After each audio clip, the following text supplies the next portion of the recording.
SUNation Solar Systems, and Long Island's leading Tesla Powerwall installer also. So happy Thursday. It's a nice sunny day here on Long Island.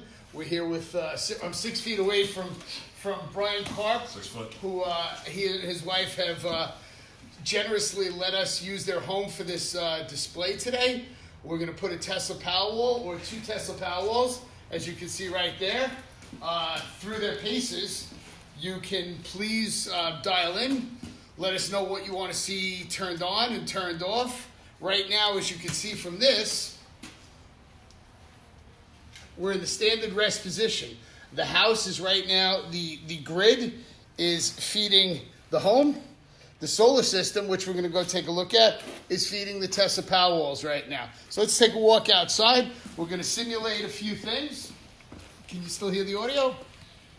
All right, like I said, it's a beautiful day in the Ronkonkomas on Long Island. And I guess what we're going to try to do today is simulate what can happen in the event of a power outage. As we're all going through the virus situation today, so many companies have leveraged, keep walking. So many companies have leveraged everybody working from home. Brian's own wife is a school teacher for the city of New York. Today she was doing online classes. I want to point out that Brian has a large solar system. It's a 15 kW solar system on the front and the back of the house with Solaria panels and N-phase microinverters, and our custom, let me just throw a plug in there, those are the custom squirrel protection wraps from SUNation Solar Systems. All right, so again, right now, Brian has sized his system, his solar system, to really do his entire house. But as I said, as everybody's cluing in on and keying in on, oh, everybody can work from home and you got your laptops. Well, no power, no computer, no modem, no Netflix, no TVs, no computer monitors, no bueno, no work, no money. So whereas people are so they're so tuned into how you can work from home. A lot of people aren't really thinking about what could happen if you have no power at your home. So this isn't doomsday, but I got to tell you something. When I think about it, keep walking. I can walk backwards. So again, Brian's got his house. He's got an electric vehicle or a hybrid vehicle that's being charged right now. When I look back in, a few years ago, I never thought Hurricane Sandy would happen, and I never really thought that we wouldn't have power at the house for 13 days. And that we were sucking gasoline out of a boat for 13 days. But we did have power because we had a generator. We had Wi-Fi because Fios was there. But was it sustainable? No. And Hurricane Sandy only hit us. It didn't hit the whole country. So when you think about, I never thought I'd live with a 17-year-old company that's been functionally hurt, crippled like everybody else's businesses by a virus. So to think that, well, we'll never have a situation like this and a power outage, don't be naive. So come on in.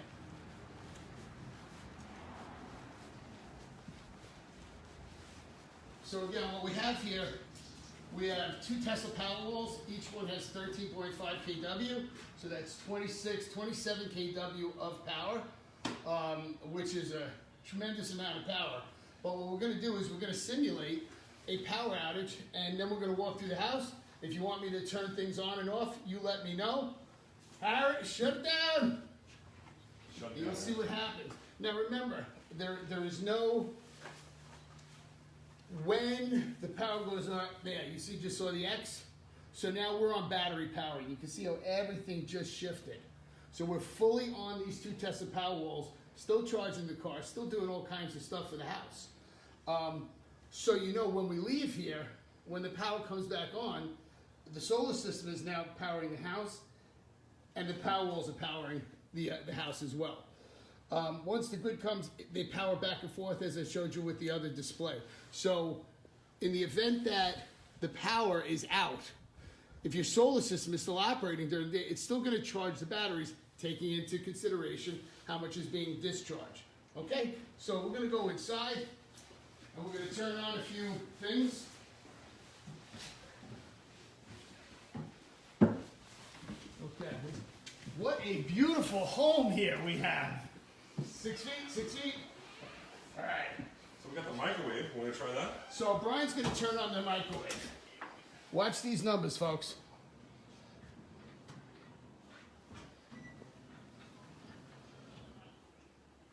Watch the home, 4.6 kW, 4.7. Start her up. We're working on it. Microwave's on. Watch that. See, it's just a fractional, 4.9 kW. What if I want to use the blender too? Why don't you turn on the blender also? Look at that. 6.2. All right. So we're kind of making a little bit of a, we're making a little light of this, but right now, as you can see, the LED lights are on in the house as well. We can walk into a bathroom, we can turn on things, and with this display, no matter where you are, you can actually see what's happening in the house. And the Wi-Fi's on too. Okay. Now, and the Wi-Fi, the modem, the computer. Turn on the coffee maker, because in the event of a blackout, one must have their crops going. Now that should. And again, I'm not trying to make light of this. All right. What I'm trying to say is that you have to. The one thing about having power walls is. Watch that. It's preheating right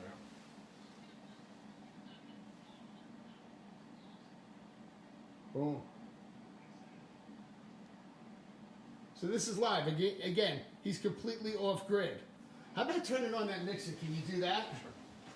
Just trying to show you what loads are in the house and things, I don't think I know how to use the mixer. You don't know how to use the mixer? There we go. Don't forget the heat is also running right now. Toaster. Toaster. Yeah, look at the toaster, banged it. Okay? So one of the cool things about this display, we'll also show you all kinds of stuff. You can go day, month, all kinds of things. You can see when things are turning on and off. You can see the PV, when it's producing, when it's not producing, when it's going into the grid and whatnot. And what I'm trying to, in the event of an extended power outage, the number one thing that we're talking about here is being able to function. Now, clearly, you don't have to have the coffee maker running, and you don't have to have all this other stuff. But if you're working from home, see the laptop? So Heather was just teaching a class, okay? If she didn't have the Powerwall and stuff like that, she'd be out. So, I could tell also leaders of the companies that are working remotely, what happens? Are you going to be disconnected from your team? Are you going to be disconnected from your staff? Big deal. If you have 100 employees and they're all dialing in on Zoom and stuff like that, how valuable is that if they can't charge their devices and they can't get through to you? So this is what we're trying to demonstrate. Does anybody want to turn anything else on? Anybody asking? Nope. All right, let's run a vacuum. How about we do the vacuum? Okay. Now Let's see what the vacuum does. You gotta go get the vacuum. I'm sorry. Oh, you gotta go. All right. Have a look. Should we turn the grid back on? No, not yet. I don't think we have to turn the grid back on yet.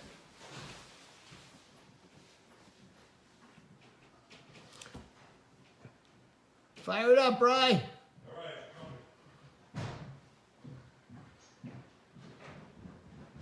And remember, what's happening now is the solar is feeding the house. What the solar can't feed the house, the battery is feeding. So there's a handshake, and there's the vacuum.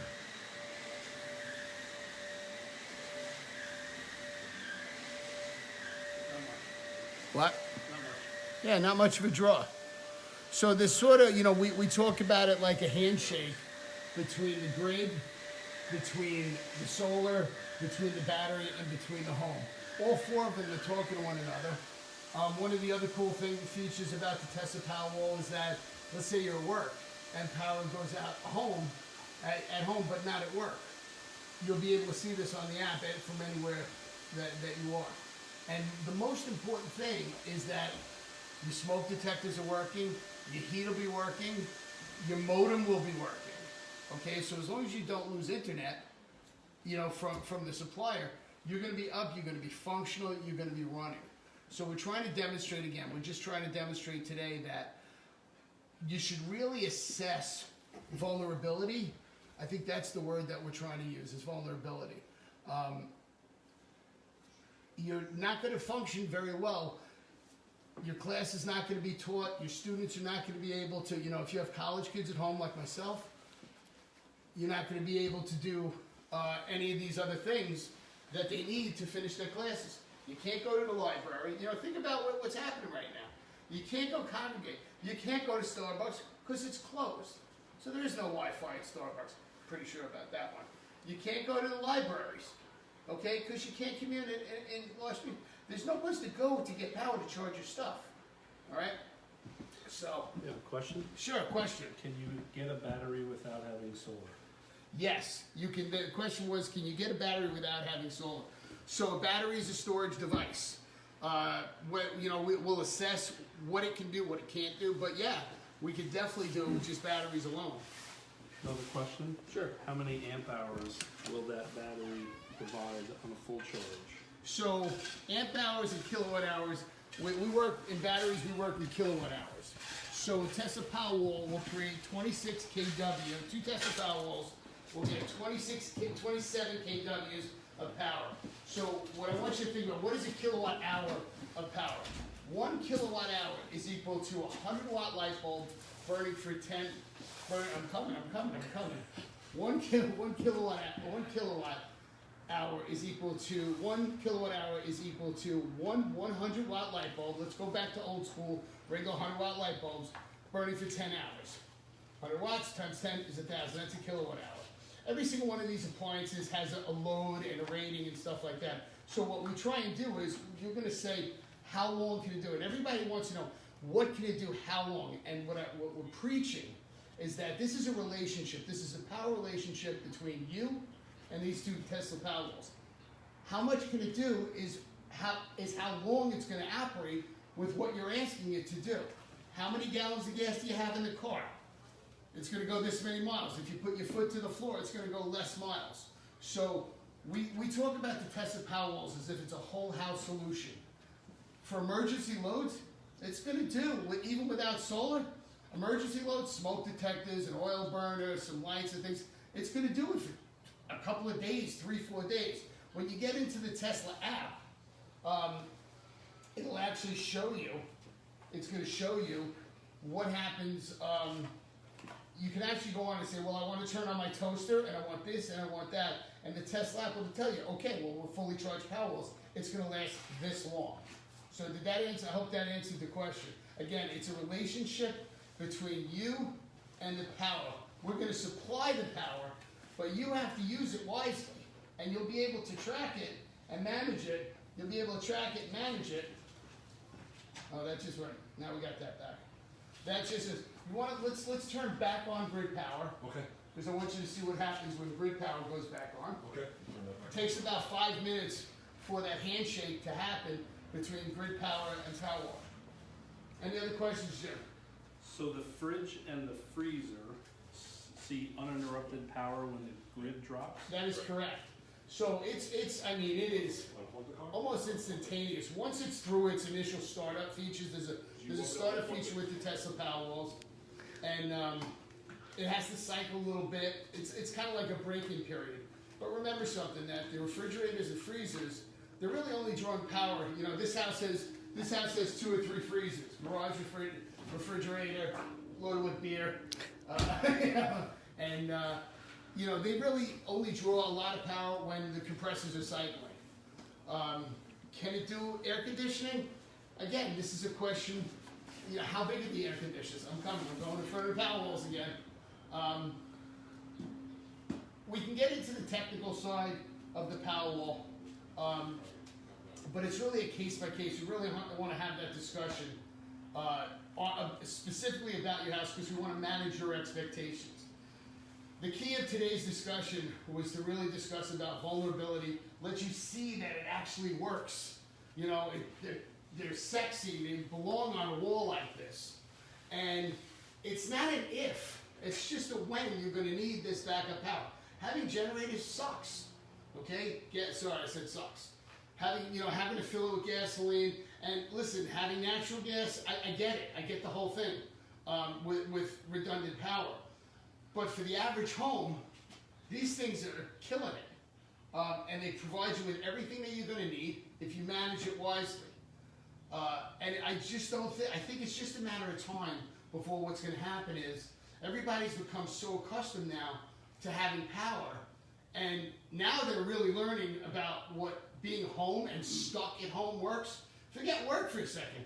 Imagine having 4-year-olds and 5-year-olds and 10-year-olds without Netflix, without computer games and things like that. Craziness. So there's a work side of this. I compel everybody that's in industry to not just look at the fact that, well, my people can work from home and this one can work from home and we're fully operational. You're not protected because you're not fully operational if there's no power to that house. I would go so far as to say that your employees that invest in redundant power should be rewarded for it. Maybe you should help them do that. Another question? Yep. So will this basically work in an unlimited amount of time if you have solar? So, all right. Will the batteries work unlimited if you have solar? Again, this goes back to the relationship between you and your Tesla Powerwalls. The solar systems will recharge the Powerwalls in the event it fails. If you start to draw more power than the solar, more power faster than the solar system can regenerate power into these, then the answer is no. It's going to discharge, discharge, discharge. Okay, but if you manage the power correctly, yeah, this could be a forever. It's 13.5 kilowatt hours per battery. 13.5 kilowatt hours per battery. Isn't that what I said? Yeah, I think so. Yeah, 13.5 kW. It's even wrong. I was just trying Yeah, to. 27 for the pair. Another question, Joe. There was a question about, do you think this is better than the big box gas generators? Okay, so big box gas generators. Let's talk about those for a second, because I have one. Because after 13 days of no power after Hurricane Sandy, and that was a really tough time. I had a generator and I had to suck 21 gallons of gas out of a boat tank to fill it every day. The Tesla Powerwall was not available and was not as secure as the technology was not there when Sandy happened. So I have a 20 kW generator on the side of my house that'll power my whole house indefinitely if there's natural gas. If there's no natural gas, no. So there's again, it's an independent conclusion. What do you want? Do you want the generator that's going to require maintenance on the side of your house and is noisy, or do you want this and manage the power? That's why I made this decision. I think that now I would have made a different decision.